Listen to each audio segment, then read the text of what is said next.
Stopping people from bullying you is easy actually, but first we need to know why you're a target of bullying in the first place. It's because, for example, you show signs of weakness, you're not confident, you speak very softly, you're shy, you always overreact, you're not a potential threat. If you don't like something, you don't say it, and you're not respected. Now, you might say, I'm only getting bullied because I'm overweight or have 3 extra thumbs. That has nothing to do with all the reasons I listed. But it all goes back to confidence. If you're confident in your own body and skin and how you look, it doesn't matter how many people make fun of you. It wouldn't change your perception of yourself. If you don't like a situation but you never make it known, if you don't set boundaries, people are going to walk all over you. Now we need to know, what does a bully want from bullying you? Number 1, a reaction. Number 2, to feel a sense of power. Number 3, your submission. They want to feel above you, like they own you, like they can do anything they want to you. So here are ways to stop it.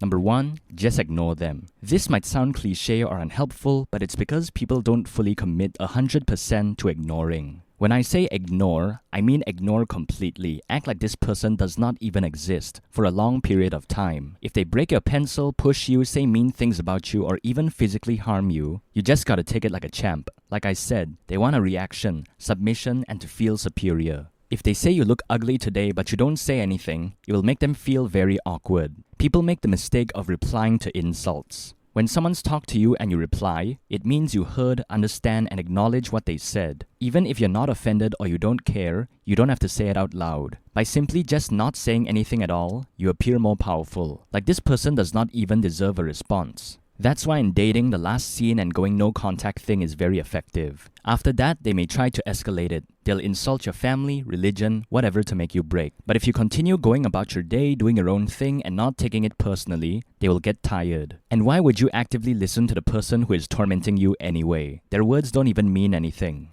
And if you still manage not to break, good job, then they might escalate it from verbal to physical. Yet again, you have to take it like a champ. If you show you're hurt or cannot maintain your frame, then they know you'll eventually crack. So it's only a matter of time. And that is the motivator that will make them continue. But if you don't budge at all and show no emotion, they'll just label you as not any fun, and they'll start to question themselves, is it even worth it? Because they're expending so much effort and energy into tormenting you, but you're giving them nothing in return. You're not giving them attention or a reaction. So you have to be consistent. Not just do good on day 1, then day 5 you're crying because it hurts, and day 9 you reply to his insults. No. Time and time again, just show how emotionless and unresponsive you are. But when you're out with your friends, you can be happy, cheery, and be yourself. But when your tormentor comes, just be the complete opposite. Then it clearly lets them know that you're doing it on purpose. And that's the best feeling. It shows you're not afraid. So yeah, eventually they'll get bored and move on. But you have to fully commit and do it consistently. And also, don't get the wrong idea. When I said take it like a champ and ignore them, it doesn't mean you're weak. You can still display a lot of power by just not doing anything at all. It just comes down to authenticity and confidence. A king is very calm and has a lot of power. James Bond just casually walking away from an explosion. There's no nervousness or a lot of action, they're just very steady. So number 2, become a threat verbally. This step is to call him out verbally, the non-violent way. But this requires some balls and authenticity. I want you to shout loud at him where everyone can hear you, so do it in a crowded place. Chances are people know he is the class bully and you're getting tormented. But people are too afraid to step in, even though they know it's wrong. And you cannot depend or wait on people to save you. I said authenticity because when you do this, you have to be firm and mean it. For example, you have to say, cut it out, not cut it out. You have to say stop doing this. Not stop doing the You have to be firm, don't stutter, mean it, be serious. Show him you don't F around, you're not joking. It will catch people off guard if you're known as the quiet and nice guy. It offers a new side to your character. When people see you in this new state they've never seen you in before, it will make them fear you a little bit, or at least respect you a little bit more. So you're not just labeled as a nice guy that everyone can walk all over. Push me too far and I'll become aggressive. It will let people know not to mess with you. It will establish a boundary. I'm not saying become the villain and make everyone hate you. You still can be a good person, but if someone oversteps the boundaries, then you have to put them in their place. For extra spice, you can choose 1 or 2 bad words to throw in there. But don't turn it into a 5-minute speech.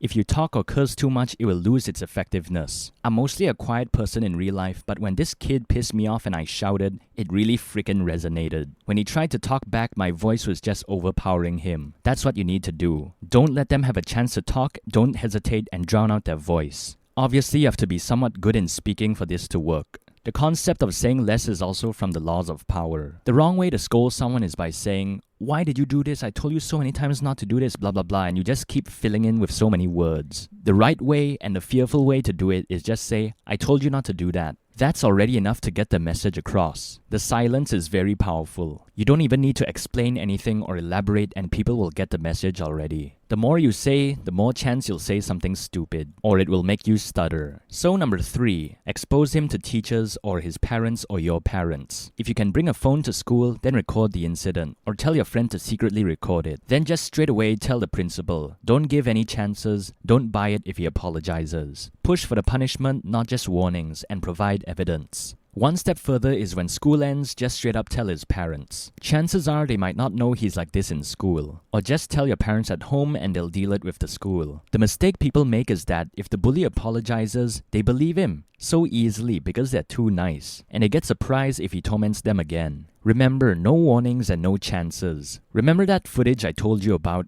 You can just post it to the school's Facebook page and publicly shame him. Then now the whole school would know, the teachers would punish him, everyone will avoid him. Other parents may see it and be aware of it, so from that point on it will solve itself. Or you can put it on Reddit or something, and when it gets popular and it gets known that he's an a-hole, then the power of the internet will give him the taste of karma. People didn't have this sort of power back in the day, so make use of technology. One step even further is that you can just go to the police. If your parents and teachers don't want to help you, then make sure you have evidence. And let them know this is the damage he's caused to me. I don't think they'll just dismiss a child or teenager like that, but it depends who you're talking to. And if they still don't care, then just try somewhere else. Eventually you'll find a police officer with a heart. So tip number 4, the last one, become a threat physically. So this is the riskier one because you might or maybe definitely will get hurt. I guess it's for the more serious cases, where nothing seems to intimidate or scare the bully. Make sure he doesn't have any friends or gangs nearby or whatever. You need even more balls and expectation that you will get hurt, and deal with the consequences of the school, for example getting suspended or detention, or feel the wrath of your parents or his parents. This step is very easy, just punch him in the face, and don't look like you're going to do it.